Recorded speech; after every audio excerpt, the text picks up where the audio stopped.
everyone, my name is Jess and I am the founder of Sallie Tomato. Today we are going to create a mini string quilt for our Mia bag.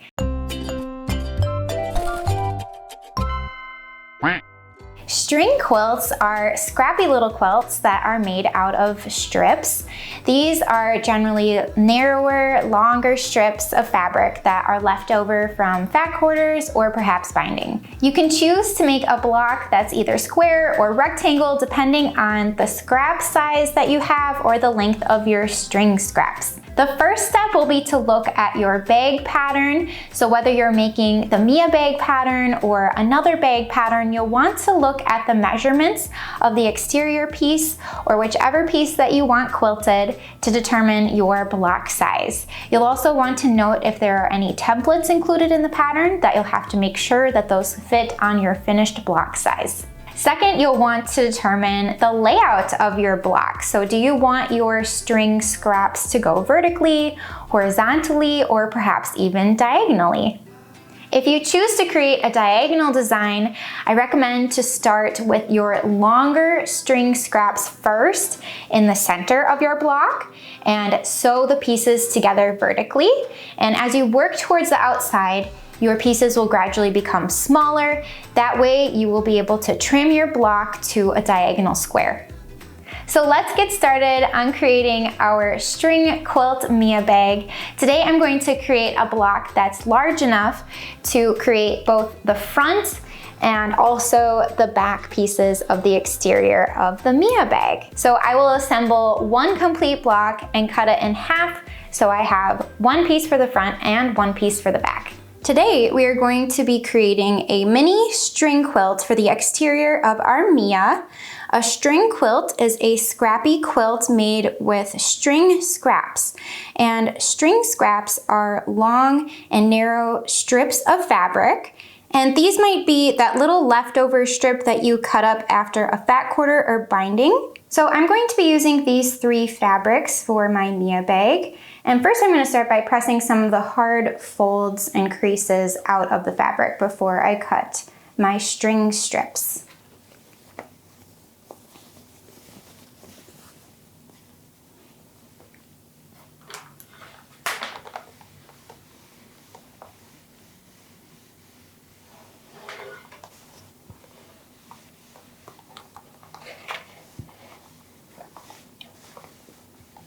And each of the pieces that I have are from a fat quarter bundle.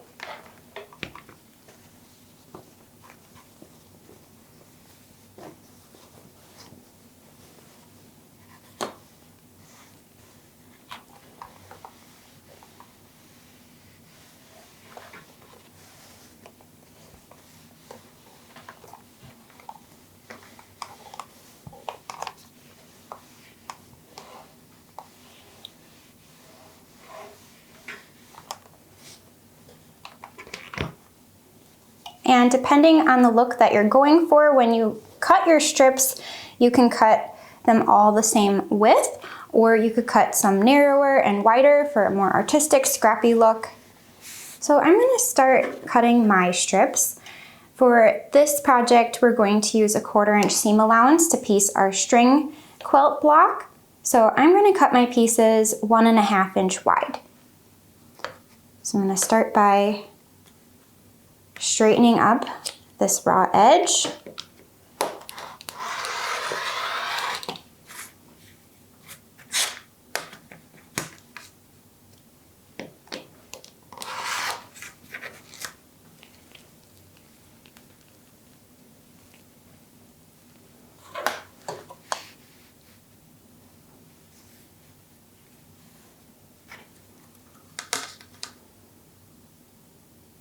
So if I cut my strips 1.5 inches wide with a 1/4 inch seam allowance on each side, I'll end up with 1 inch wide strips.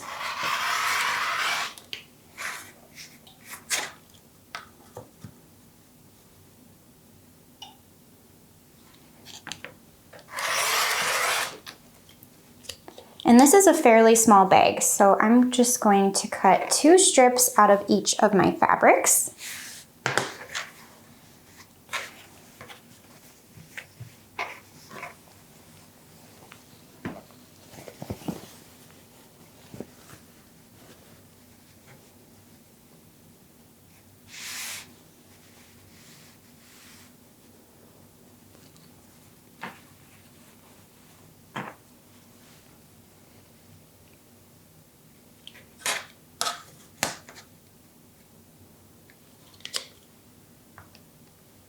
And as I'm cutting these, I'm measuring using the lines on my ruler versus my cutting mat just to make sure, although if I do check, my cutting mat is the exact same.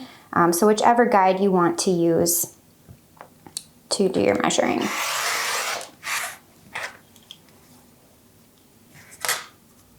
But see, now my fabric shifted, so generally when I'm cutting, I usually just use my ruler for the measurements.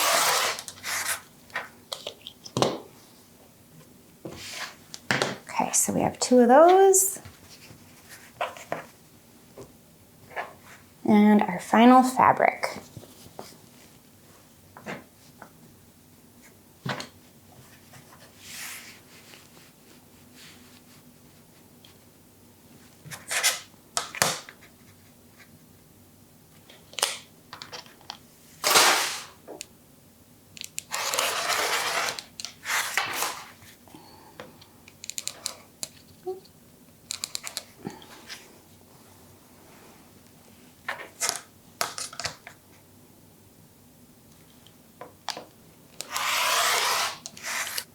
So now we get to some of the fun part, which is planning out our block. And you can decide to make your block either a square or a rectangle shape. You can also alter the size of your block depending on the size of your string scrap length. You don't have to have a lot of longer strips. So if you have a lot of smaller strips, then you might want to stick with a smaller block size. So the first step will be to look at your bag pattern and see what your pattern and your template calls for. With the Mia bag pattern, we are going to quilt the very top panel. So we'll need to make sure that our block is at least 12 inches wide. And if we want to quilt the front and the back at the same time, then we'll need to make sure the height is 9 inches high. So then once we have our 12 by 9 block, we can just simply cut the block in half, and then we'll have one section for the front and one section for the back. So now that we know the size block that we want to make, we have to decide if we want our string quilt to be laid out either horizontally, vertically, or possibly even on the diagonal. So I'm going to roughly lay out a few options just on the work table here. So if we wanted a vertical layout, we could do a repeating pattern or just randomly pick fabric strips as so. And if we wanted a horizontal layout, then that's how our quilting would end up looking. If you wanted a diagonal quilt block look, which is really fun and unique, this could work for a lot of different lengths of scraps. You will want to make sure to sew your strips together vertically and make sure that your shorter ones are on the outer edges, and then your longer strips will be in the middle. So that way when you turn your block on the diagonal and trim, you will have enough fabric to cover each side edge of the block. So here I have my 12-inch ruler. And if you place it on top of your fabric, you just want to make sure that you're going to meet that length measurement that you need. So let's get started making our Mia quilt block. Today I will assemble the block large enough to create both sides of the Mia, and then I will cut it down so the block will make 2 equal exterior pieces. For my quilted bag, I think I prefer that the strips will go vertical. This will help elongate the look of the bag versus making it look wider. So I'm going to trim down some of these strips so that way they are 9 inches long.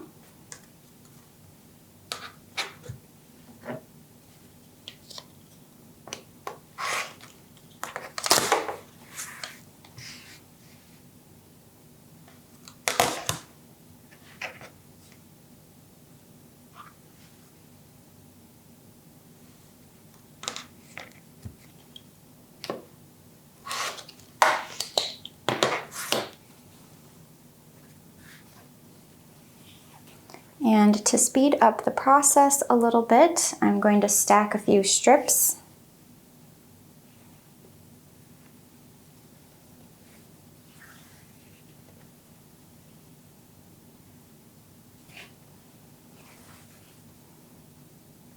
So I'm just making sure that the short edges are aligned and also the long edges are aligned with the cutting mat.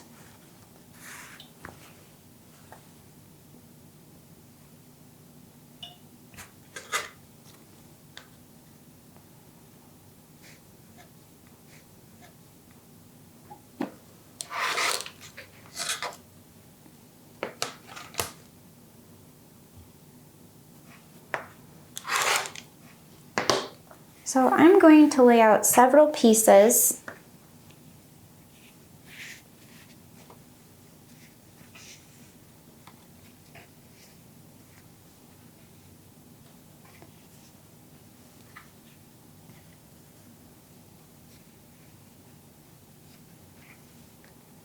And to make it easy, I'm going to repeat the pattern. And we just need to make sure that once all of the pieces are sewn together, that it measures 12 inches wide. To piece the strips together, we're going to start by taking 2 strips, position them with the fabric's right sides together, and sew together with a 1/4 inch seam allowance. Of course, you can add some pins or sewing clips to hold the layers together. I'm just going to align as I sew. I've set my machine to a 2.5mm stitch length for a nice tight stitch for piecing.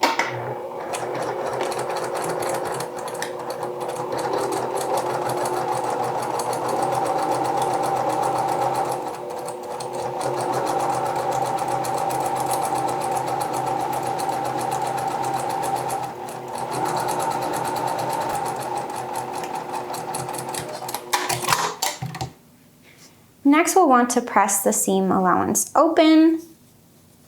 This will help reduce some of the bulk in the seam allowance. Otherwise, if you prefer to press your seam allowance towards the darker fabric, you could do that as well. I do prefer to press the seam allowance open for this particular project and quilting method, just because when we add on the lower contrast panel of the bag, the seam allowance will be equally distributed, and that will help accommodate and make it a little bit easier to sew when we're attaching our faux leather or cork fabric. So you just want to make sure that your prints stay in the proper order, that you've laid them out, and we'll repeat to continue to attach all of the strips together. And I'm going to continue piecing, and I will press all the seams open at the end.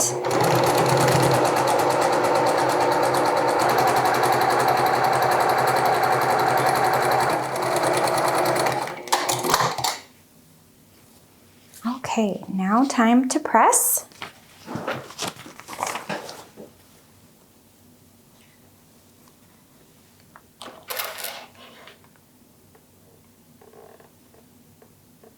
And then we will measure to see where we are at width-wise. Okay, I'm gonna flip it over and just give it a nice press from the front side as well. So everything lays crisp and flat. Oh, wonderful. So we've made it to 12 inches.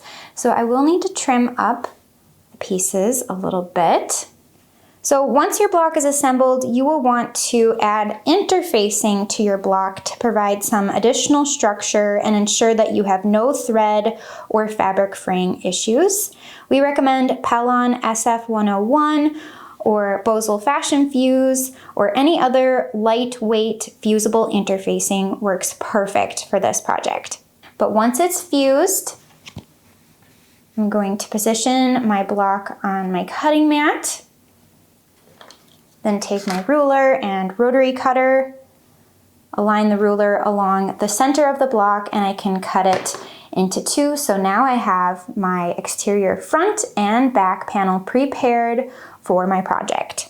At this stage of the quilt block, you don't have to worry about adding any quilting because the Mia pattern includes instructions for when and where to add quilting to your bag. And from here, you'll grab all of your pieces and supplies to assemble your Mia bag.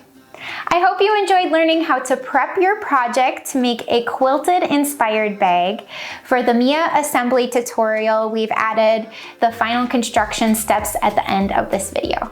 And as always, we would love to see photos of your completed project. Use the hashtags MSQC Show and Tell, hashtag Sallie Tomato, and hashtag MiaBag on social media so we can see it. And if you like this video, we would love for you to give it a thumbs up and hit subscribe so you don't miss out on any future videos. We encourage you to check out the rest of our Missouri Star Sallie Tomato collaborations for more bag inspiration and tutorials. Thanks so much for watching, and I'll see you next time.